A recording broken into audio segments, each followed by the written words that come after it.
Harus percaya kalau akan hal itu kita harus berdoa, tetapi juga bersedia menerima cara Tuhan dalam menyelesaikan persoalan. Kita pikirnya A, Tuhan lakukan C, ya saudara. Disitulah kenapa kita hanya berharap kepada Tuhan. Dan biarlah firman Allah itu hidup di dalam kehidupanmu. Kalau engkau hatimu, pikiranmu dipenuhi firman Allah dalam melangkah kehidupanmu, di situ ada damai sejahtera. Di situ akan ada jalan keluar. Sekalipun engkau ada di padang gurun, ya saudara, damai itu tidak akan hilang. Bahkan apa yang dikatakan di Wahyu 3 ayat 10, ya saudara. Karena engkau menuruti firman Allah, maka aku akan melindungi engkau pada hari-hari pencobaan yang datang di bumi ini. Kita aman, kita tenang, ya saudara. Karena kita ada di naungan Allah yang maha tinggi. Ya saudara, tadi Mazmur 91 udah saya bacakan.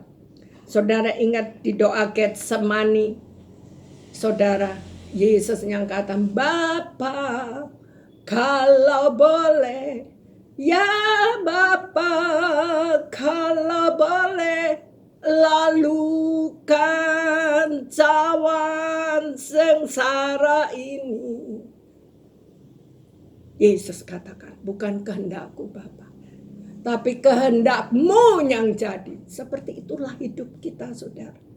Saat kita berdoa, kita mau minta dilewatkan segalanya, tapi kehendak Tuhan yang jadi. Kalau itu kehendak Tuhan, Tuhan memberimu kemampuan, Tuhan memberimu kekuatan, Tuhan memberimu penyerahan secara total kepada Dia.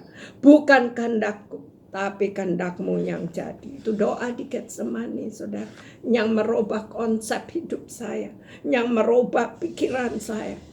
Ketika tidak ada lagi kasih manusia di muka bumi ini, tidak lagi ada keluarga suami atau istri mengasihi karena udah bosan, pahit, ya saudara, karena perselingkuhan, karena kekecewaan, saudara. Kasih itu hilang, itu kasih manusia. Kita butuh kasih Yesus Kristus Tuhan. Ketika dia katakan Bapa, ketika dia begitu menderita, darah keluar di salib, dia hanya katakan, Bapa ampuni mereka, karena mereka tidak tahu apa yang mereka perbuat. Wow, Tuhan Yesus, aku gak punya kasih itu. Aku haus akan kasih Yesus Kristus. Kasihnya melampaui segala pikiran manusia. Aku minta kasih Yesus Kristus Tuhan itu mengalir seperti air sejuk. Segala kebencian, segala kekecewaan hilang, saudara. Ampuni mereka yang melukaimu. Ampuni mereka yang mengecewakanmu. Ampuni itu semuanya. Maka kita akan lihat berkat Tuhan mengalir. Pemulihan kita dimasukin di dalam new era, new normal. Di dalam kehendaknya Allah, saudara. Damai, sejahtera, dan kasih Tuhan itu merubah segala-galanya. Tidak ada lagi set-set rubah-rubah bercokol di hati kita. Kalau pintu hati kita terbuka satu aja dengan kebencian, dengan emosimu, saudara, penyakit itu akan, ribuan roh jahat itu akan mencengkeram hidupmu, saudara. Engkau akan dipenjarakan rohmu, sehingga pikiran-pikiranmu berubah dengan kejahatan-kejahatan. Tetapi kalau kita mikirkan bagaimana firman Allah dan bagaimana Yesus Kristus mengasihi umatnya, hidupmu akan dipulihkan. Engkau akan mengalami damai sejahtera yang tidak pernah ada di dalam hidupmu. Pemazmur mengingatkan bahwa Tuhan bisa memberikan pertolongan dengan caranya sendiri. Apa yang membuat kita tetap aman pada masa yang sulit tadi udah saya katakan.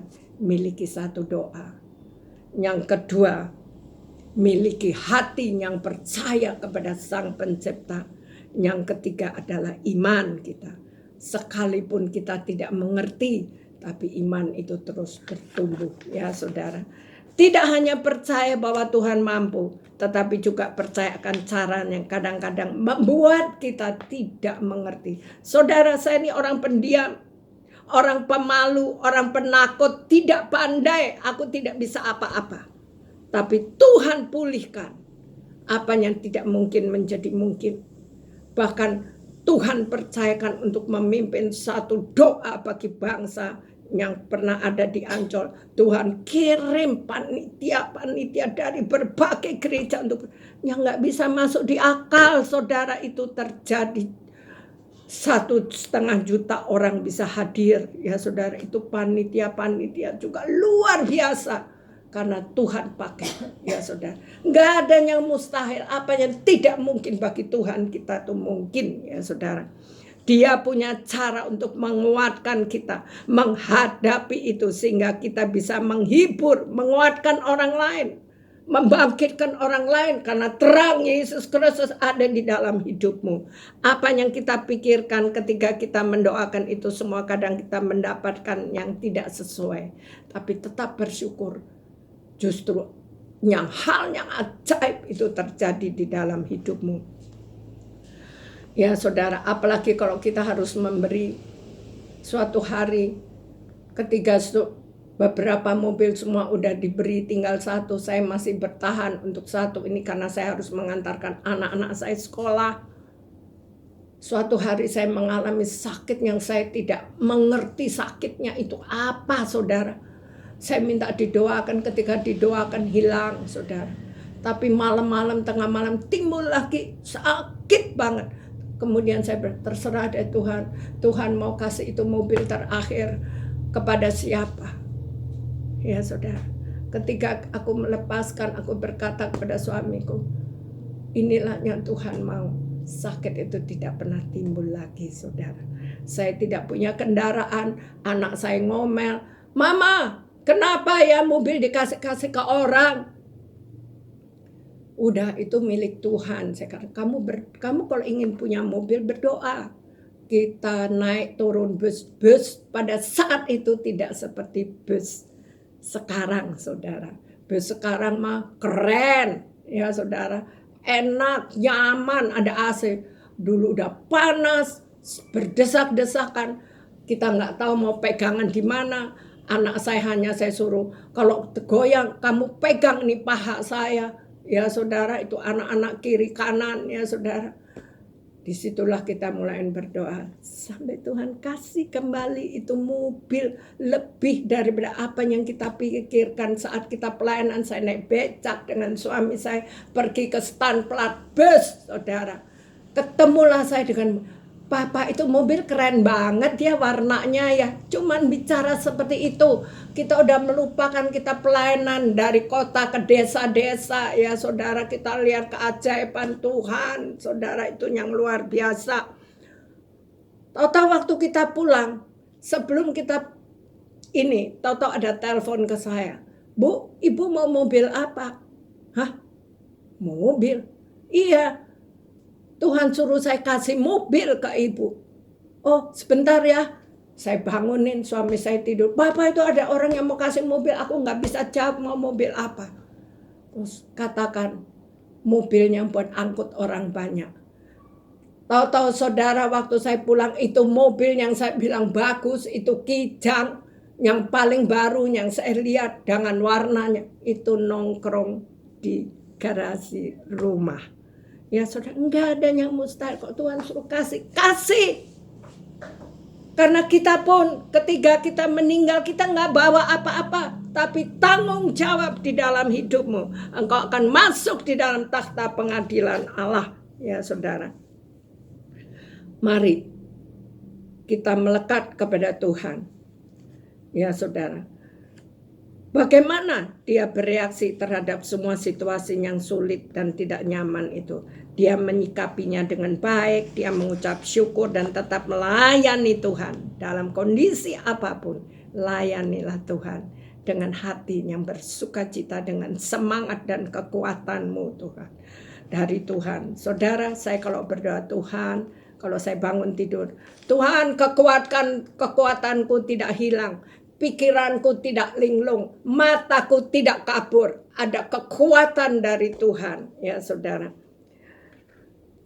Jadi hidup kita tidak ditentukan oleh masalah. Hidup kita bukan ditentukan oleh lawan-lawan kita. Hidup kita bukan ditentukan oleh penyakit, ya saudara.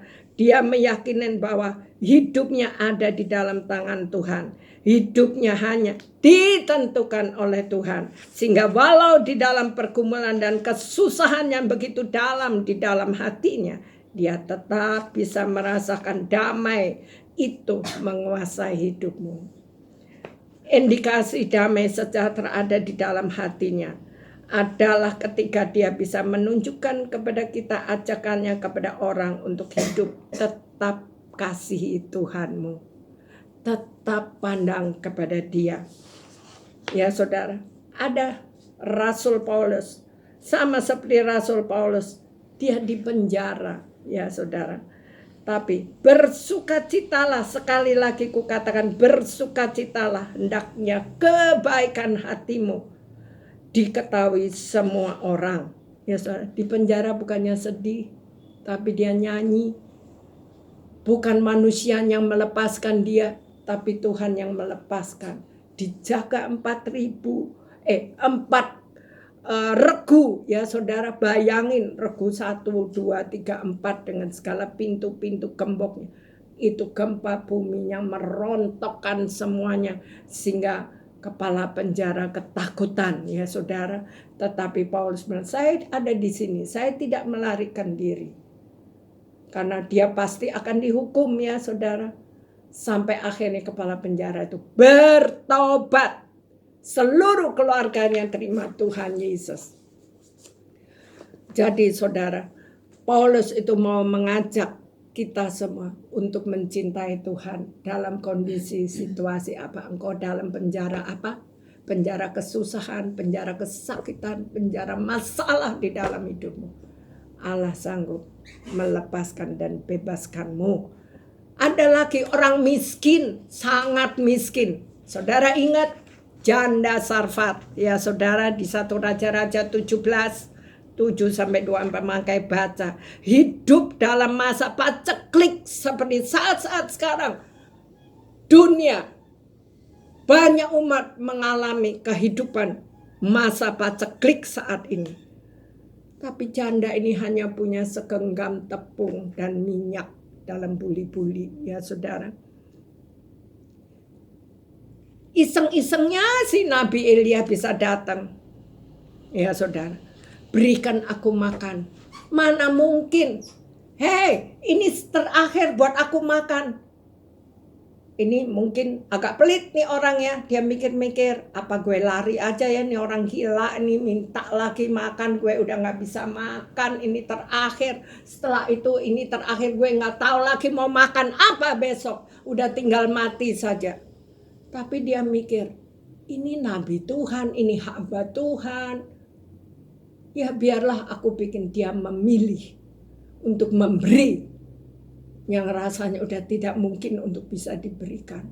Dia olah roti, dia berikan kepada Nabi Elia. Saudara, apa yang terjadi? Tepung itu gak habis-habis. Minyak dalam buli itu tidak habis-habis, saudara. Sampai masa paceklik hilang. Ya saudara, dalam keadaan kau hadapi masalah, tekanan, kesulitan, pikirkan Tuhan, pikirkan orang lain. Apa yang ada di hidupmu kau beri untuk menghidupkan orang lain. Maka Tuhan beracara sepanjang hidupmu. Berkat itu tidak akan kering. Makan itu tidak akan habis, saudara. Berkat itu turun. Saudara tahu, saya diberkati dengan 1 peti telur. Saya diberkati dengan ayam berapa puluhan ekor. Saya sampai mikir, orang rumah ini bukan Kentucky Fried Chicken.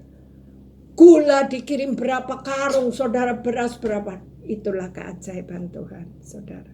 Sehingga saya melihat kasihnya Tuhan. Jangan pernah engkau khawatir, jangan pernah engkau takut. Saudara, tidak ada manusia yang alami tidak pernah alami takut dan khawatir, itu pasti ada. Tetapi ketika kita pandang kepada Tuhan Yesus, segala kekhawatiran dan ketakutanmu itu hilang, saudara. Bagaimana dengan saudara? Apa mau selesaikan pekerjaan dulu, tinggalkan gereja, tinggalkan Tuhan? Saudara, Tuhan itu hanya melihat orang yang setia, orang yang teguh, orang yang memiliki iman. Saudara, di mana engkau ditanam, di situ engkau terus bertumbuh. Saudara, Tuhan pasti berkati seluruh aspek kehidupanmu. Tidak menjadi orang jalan sana, jalan sini, saudara. Makanya suatu hari saya mau bicara tentang antikris. Supaya saudara semua ngerti. Antikris bukan berasal dari luar-luar sana. Tapi ada di dalam orang Kristen sendiri. Saya justru melihat semakin rumit hidupnya. Lari dari Tuhan itu bukan jalan keluar. Tetapi dekat dengan Tuhan, bersyukur dan tetap melayani dengan apa saja yang bisa kita lakukan. Walaupun dalam situasi yang sangat sulit dengan hidupmu. Saya lakukan semua, saudara. Saat sulit hidupku, hanya air mataku Tuhan yang turun ditampung di dalam kirbatnya. Dan saatnya Tuhan bangkitkan dan pulihkan segala-galanya. Itulah caranya Tuhan mau. Tetap tinggal di dalamnya. Jangan lari dari Tuhan. Jangan wirawiri jalan sana sini. Tetapi Tuhan tetapkan engkau di satu rumah itu engkau bertumbuh. Wah, kalau kelamaan di sini nanti dikatakan gosip lah, justru berantem lah. Justru di situ Tuhan ingin melihat karaktermu, imanmu, keteguhanmu. Bagaimana kamu mau jalan wirawiri sana-sana, yang dihadapi juga akan sama. Engkau tidak lulus satu, engkau lari, engkau akan berhadapan dengan Tuhan. Hidup kita ini kadang seperti seperti kita mengandung sesuatu, seperti wanita yang mau melahirkan anak. Kandungan tuh gak enak, berat ya saudara, mual segala macam. Sama dengan kita hadapi situasi kondisi di dalam hidupmu ketika saat-saat itu tidak nyaman. Ya saudara, apa yang kita pikirkan sekarang dengan keadaan kita?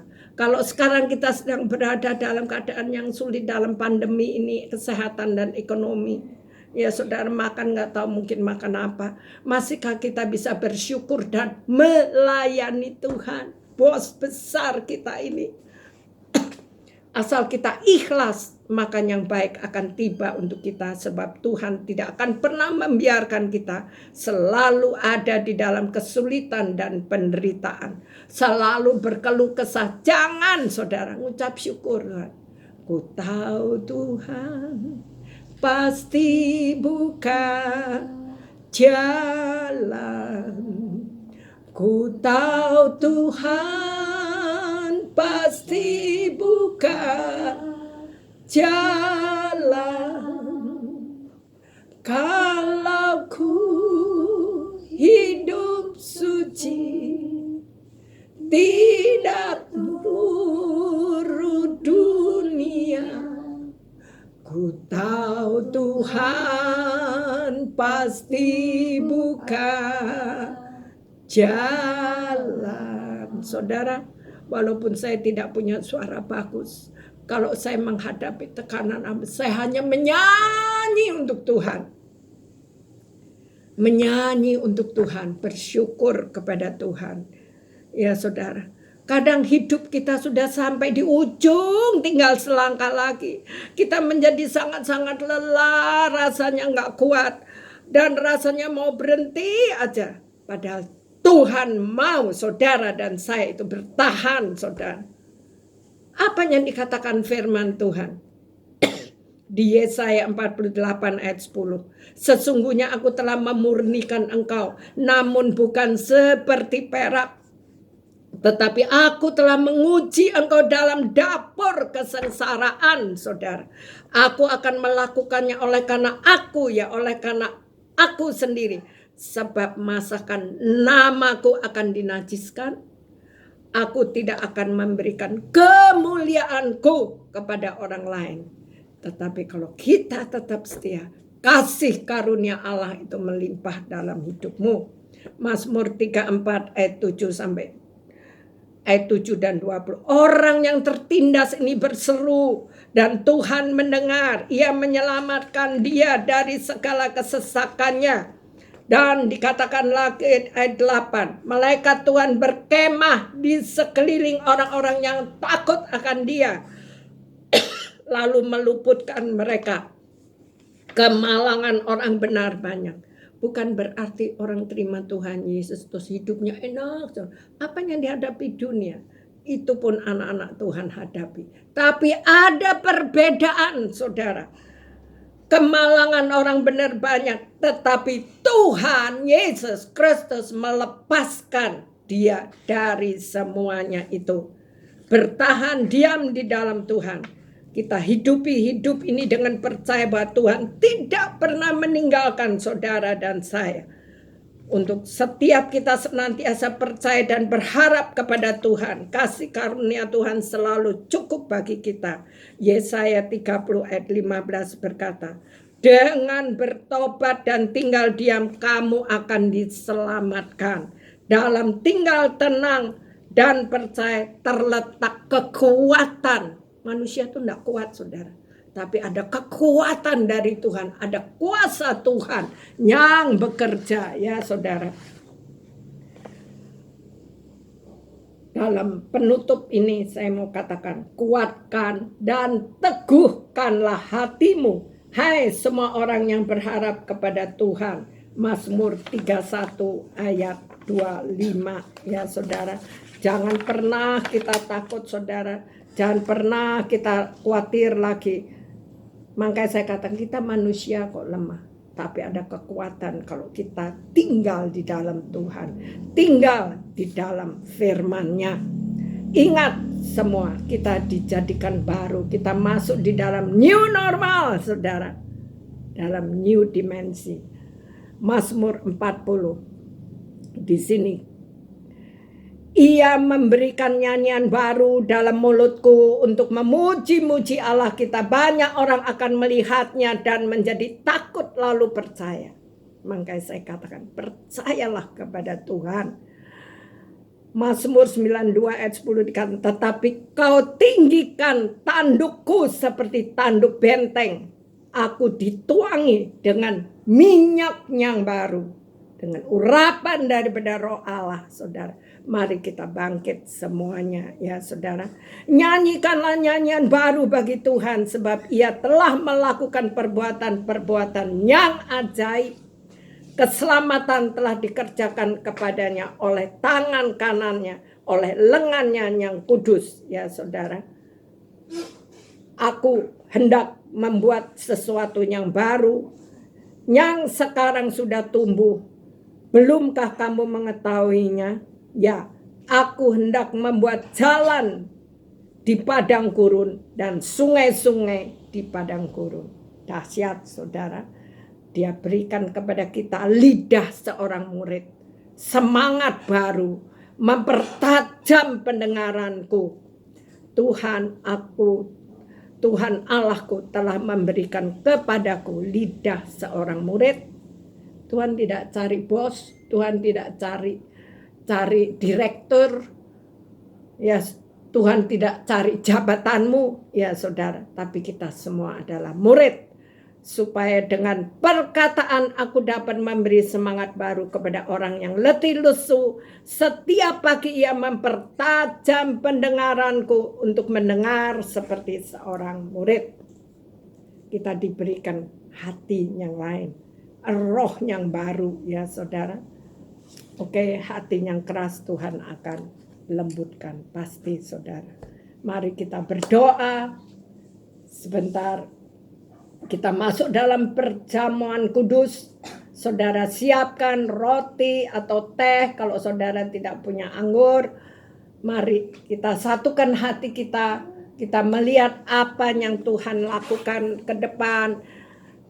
Di saat hati kita percaya kepada Dia, ya saudara, biarlah saat ini kita berdoa, kekuatan dari Tuhan mengalir, pengharapan di dalam Tuhan ada di dalam hidupmu, pemulihan segala sesuatu pasti terjadi, dan semua orang yang melekat kepada Tuhan, semua akan mengalami hati yang baru. Urapan Roh Kudus bekerja, memampukan, dan engkau akan berubah menjadi manusia lain. Bukannya berubah menjadi yang tidak baik, tapi semua menjadi baik.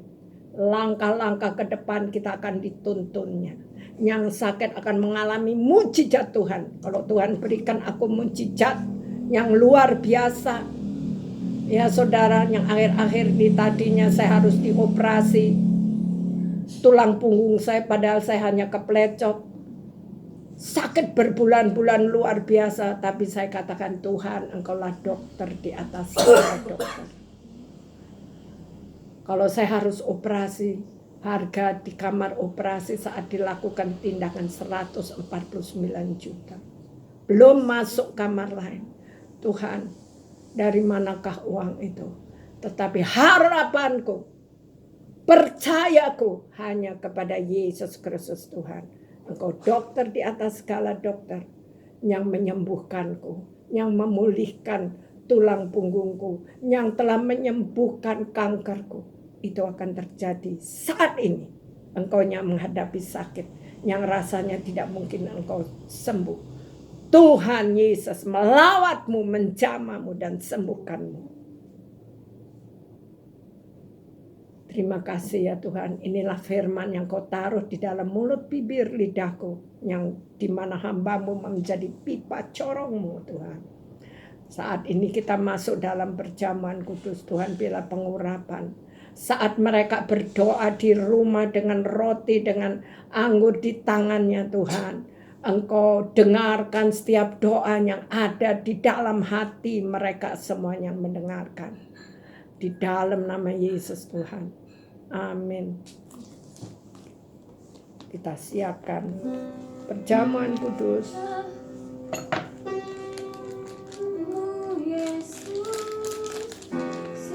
Sucikan aku, jalanmu Yesus,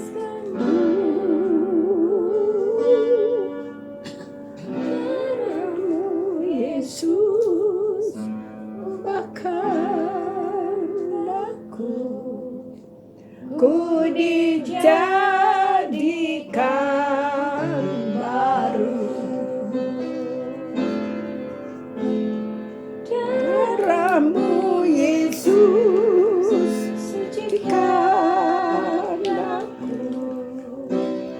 Darahmu Yesus, bebaskanku. Darahmu Yesus, sucikan aku. Ku dijadikan baru. Darahmu Yesus, sucikan aku. Darahmu Yesus, bebaskanku. Darahmu Yesus, ubahkan aku, ku dijadikan baru. Mari saudara-saudara kekasih, kita bangkit berdiri, kita angkat roti kita, roti apa aja yang ada di rumahmu. Kita angkat roti ini, apa yang dikatakan firman Allah. Sebab apa yang telah aku teruskan kepadamu telah aku terima dari Tuhan, yaitu bahwa Tuhan Yesus pada malam waktu ia diserahkan mengambil roti, dan sesudah itu ia mengucap syukur atasnya, ia memecah-mecahkannya dan berkata, inilah tubuhku yang diserahkan bagi kamu, perbuatlah ini menjadi peringatan akan aku. Bukankah rotinya ada di tangan saudara dan saya? Itu adalah persekutuan kita dengan tubuh Yesus Kristus Tuhan. Mari kita makan di dalam nama Yesus Kristus Tuhan.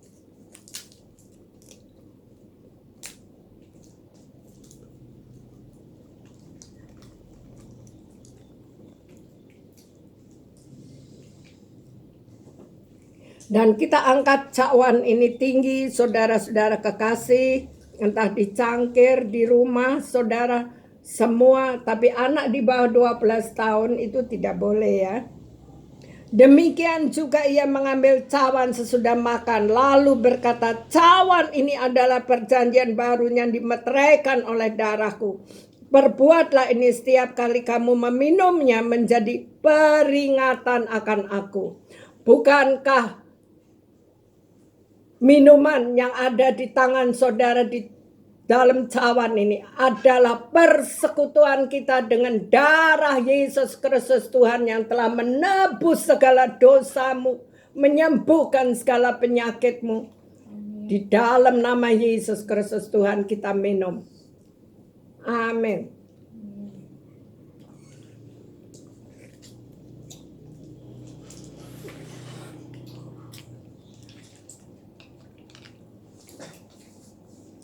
Mari saudara-saudaraku kita mengucap syukur dan kita nyanyikan pujian. Terima kasih Tuhan untuk segala pengorbananmu.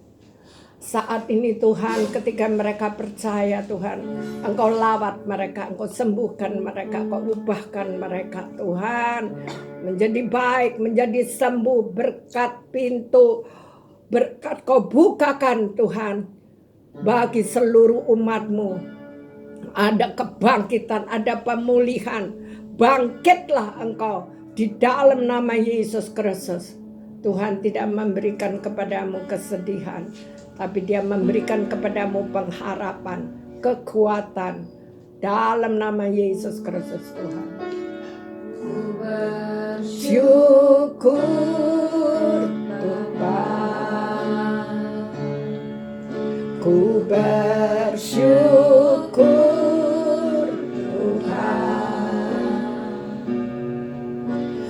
kasih setiamu di dalam hidupku.